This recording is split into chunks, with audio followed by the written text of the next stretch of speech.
Bienvenue à cette rubrique spéciale que Téléguinée vous offre toujours à Culture sans frontières qui n'est autre que artistes là qui participent à nous. Nous connaissons que nous avons un pile artistes qui évolué ici en Haïti, ça qui est à l'étranger.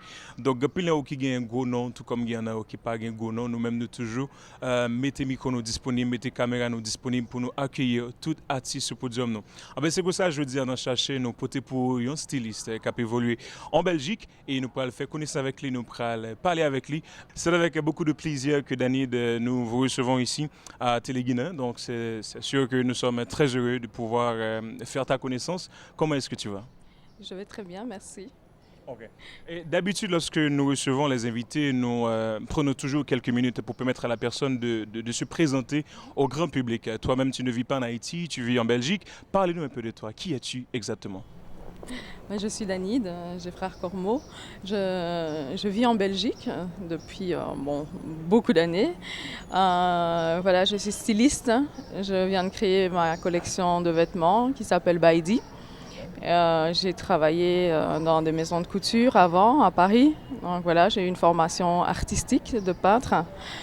Et voilà, j'allie un petit peu, je mélange la peinture dans mes œuvres, dans mes collections. Donc voilà, donc ils ont un côté un petit peu unique, on va dire. Donc je travaille aussi un peu le métal avec les tissus. Donc voilà, donc je suis un peu une artiste métissée, donc qui mélange un peu tout. Ok. Mais dis-moi, ça demande quoi à une femme d'être styliste? Il y a tant d'autres métiers qu'une femme aurait pu pratiquer, mais ça demande quoi en plus pour une femme d'être styliste? Ça demande quoi? Ça, c'est une grande question. Je sais pas si ça demande quelque chose. Ça. C'est plus une passion, une envie. Je pense que j'avais envie de rendre le corps beau. Donc voilà, par vécu. Et du coup, je m'applique à rendre le corps beau à travers les tissus, des beaux tissus, des belles matières. Et voilà, donc j'essaye de donner un mouvement au corps. Ok, mais écoute, entre le styliste de manière par les talents, par exemple, il y a des gens qui ont le talent et puis qui l'expriment. Mais est-ce que à l'école, comment on fait le mélange du talent et puis de ce qu'on vous apprend à l'école pour se perfectionner? Raconte-nous un petit peu plus de ça, puisque tu as appris ça à l'école et tu es devenue une professionnelle en la matière. Donc, raconte-nous un petit peu plus cette traversée. Moi, c'est un peu particulier parce que je pense que le talent, j'ai découvert l'art par la peinture parce que j'ai fait toutes mes études en art plastique. Et ensuite, j'avais vraiment envie d'être styliste, donc j'étais à l'école, dans une grande école belge à Bruxelles. Et de là, oui, j'ai commencé à créer les choses qui étaient imposées parce que dans les écoles, c'est assez imposé au niveau collection. Et puis j'ai voulu me démarquer en faisant un concours où j'ai été deuxième lauréate à Dijon. Et de là, je pense que tout s'est un peu envolé parce qu'on m'a demandé de faire un défilé, on m'a demandé de faire de la promotion, voilà, de présenter ma collection. Ce que j'ai fait. Donc après, je me suis envolée toute seule. J'ai arrêté l'école pour continuer la passion, aller à Paris en stage chez Claudie Pirlot. Et voilà, donc ça a démarré comme ça. Je pense que je suis partie vraiment, je me suis jetée à l'eau, tout simplement. Ok, laisse-moi te poser une question vraiment fondamentale. Très jeune, tu as commencé, mais à quel âge tu t'étais rendu compte que tu étais intéressé avec la mode pour devenir styliste? À quel âge tu t'es rendu compte que tu étais intéressé par ces choses? Je pense que je devais avoir 16-18 ans. 16-18 ans, c'était l'âge où je faisais mes études d'art plastique et pour terminer mon cursus, on devait présenter comme un mémoire, on va dire. Et moi, j'ai présenté une robe pleine de boutons. Donc voilà. Et elle était accueillie comment? Très bien, parce que c'était assez particulier, parce que normalement, on présente une peinture. Et moi, j'ai présenté une robe pleine de boutons et voilà, ça a plu. Donc j'ai eu les félicitations du jury. Donc voilà.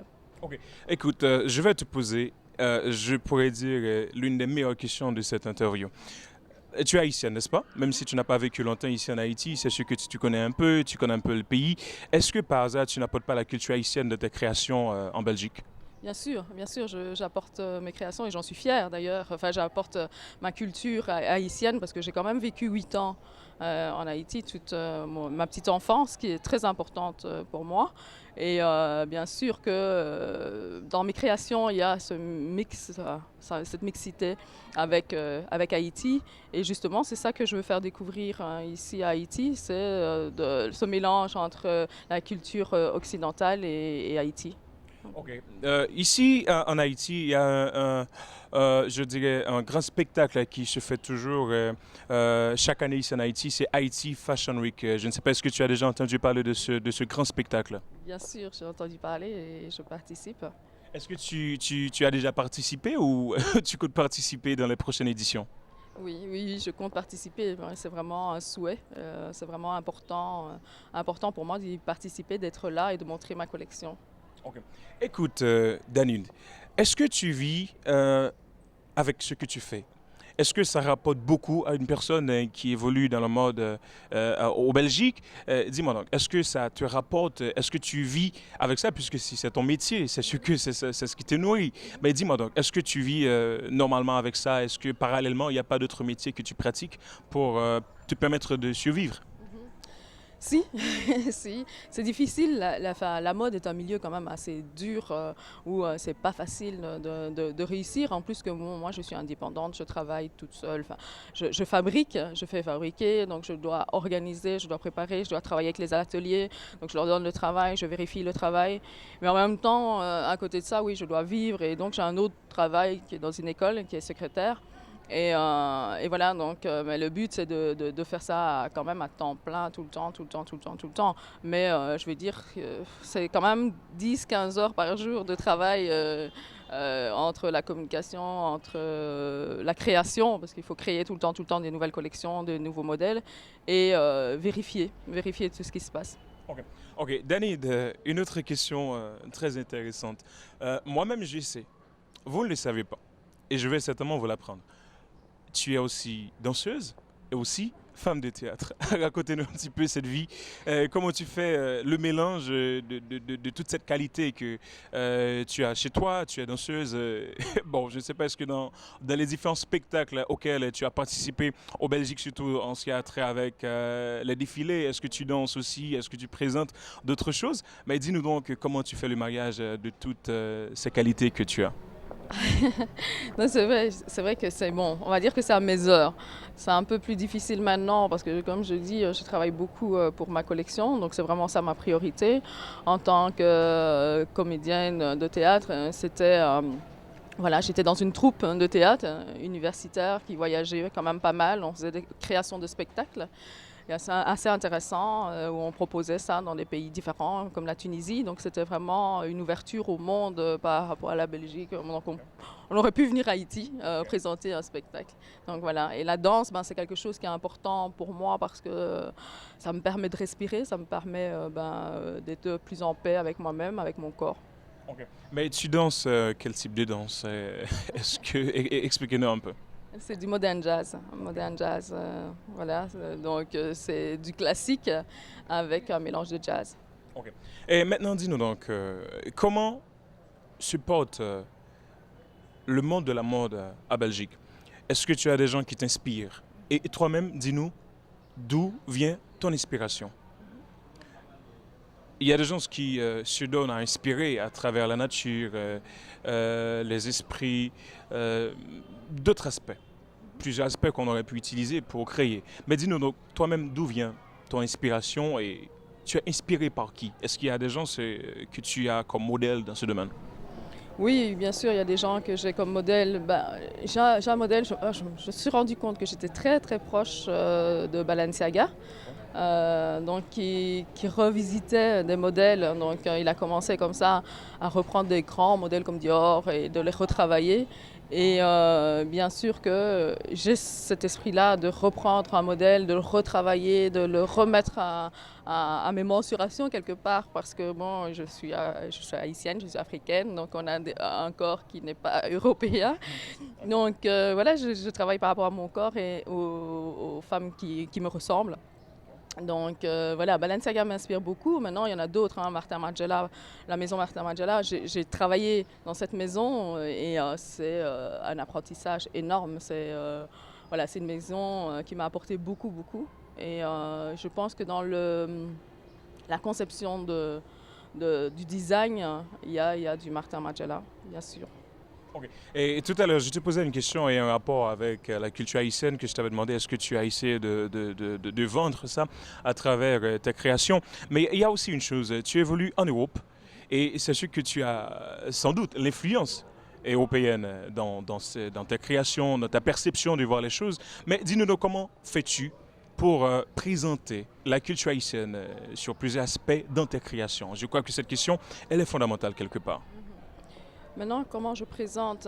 C'est vrai que, bon, physiquement, on voit que je suis haïtienne, mais c'est vrai qu'en Belgique, pas toujours. Dans ma collection, je le montre pas dans un premier abord parce que c'est la collection qui prime. Donc, je présente ma collection et puis je dis oui, c'est Made in Haïti.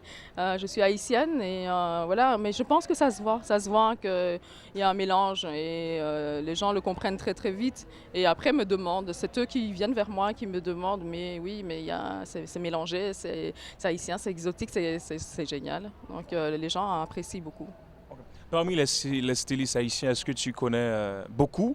Il y a vraiment de très grands noms dans ce domaine. Mais dis-nous, qu'est-ce que tu connais quelques noms? Tu pourrais quand même me les dire pour voir est-ce que tu es quand même resté connecté avec ce monde en Haïti. Puisque de toute façon, si tu es en Haïti, tu vas devoir participer à certains de ces événements. Donc dis-moi, donc, est-ce que tu connais quelques grands stylistes haïtiens? Énumère-les.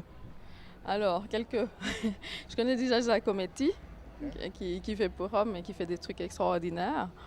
C'est vrai que je suis un peu dans ma bulle, donc je travaille beaucoup et que je ne fais pas très attention. Je m'inspire pas beaucoup des créateurs parce que c'est un peu mon style de travailler, voilà, moi-même. Mais j'en connais quelques-uns. Good. Est-ce que tu as déjà une boutique au Belgique, là où tu exposes tes créations, ou si quelqu'un voudrait se procurer une de tes œuvres, cette personne peut se référer à cette boutique pour t'encourager?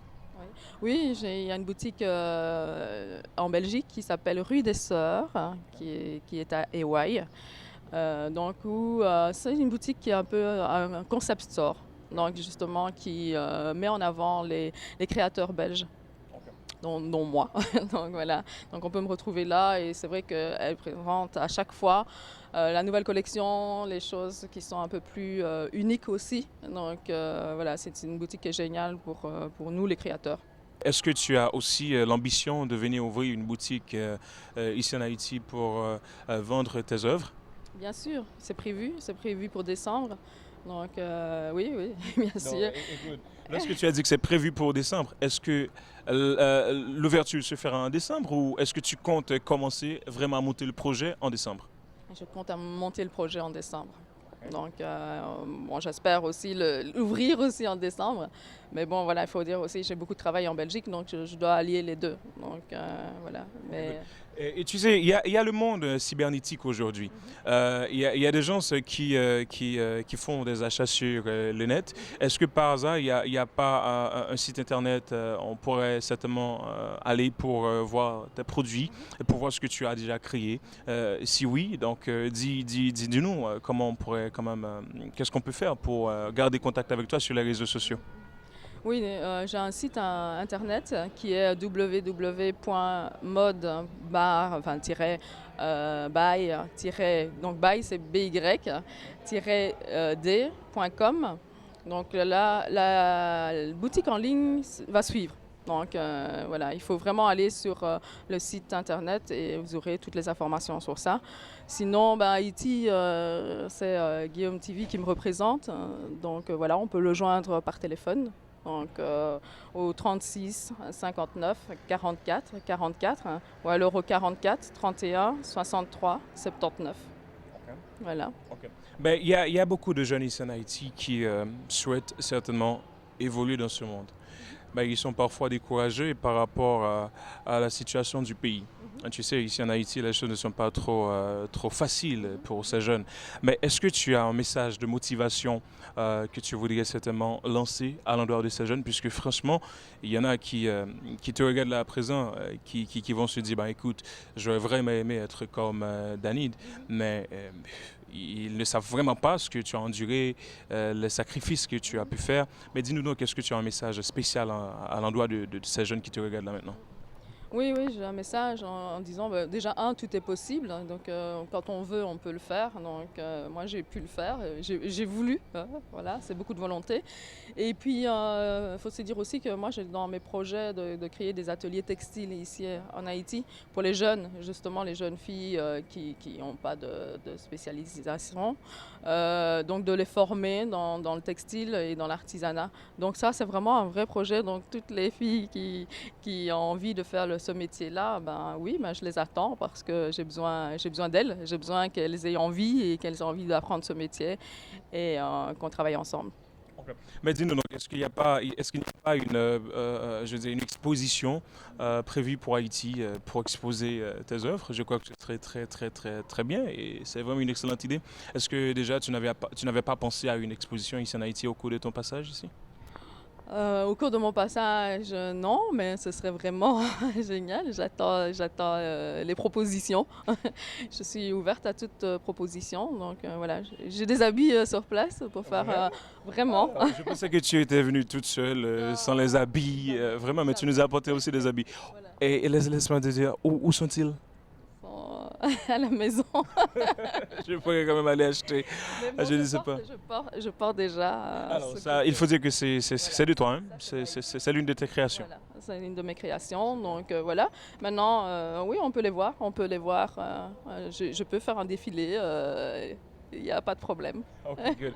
En tout cas, Danny, j'ai été vraiment très heureux de t'accueillir ici à la Télé Guinée pour parler un petit peu de toi, de ce que tu fais, de ton métier et aussi de ton objectif dans la vie.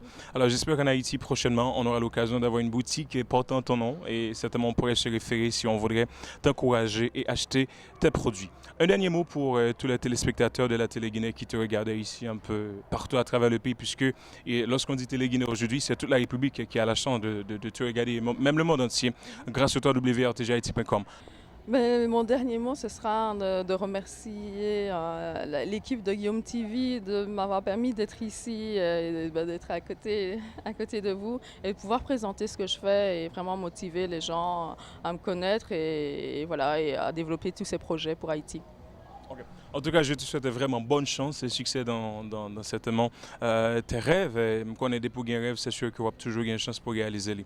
Mesdames, messieurs, nous te prenons pile plaisir pour nous porter pour, je dis, un grand artiste qui n'a pas évolué en Haïti, mais qui c'est petit nous, petit terrain.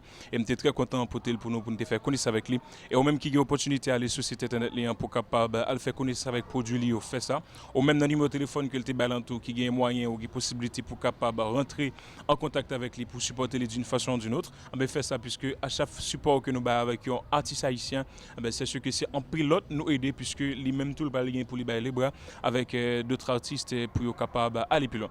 Bye bye tout le monde qui t'a suivi rubrique ça, une nouvelle rubrique comme ça avec un autre artiste haïtien, c'est pas pour bientôt. Bye bye, à la prochaine. Artiste la nan zon.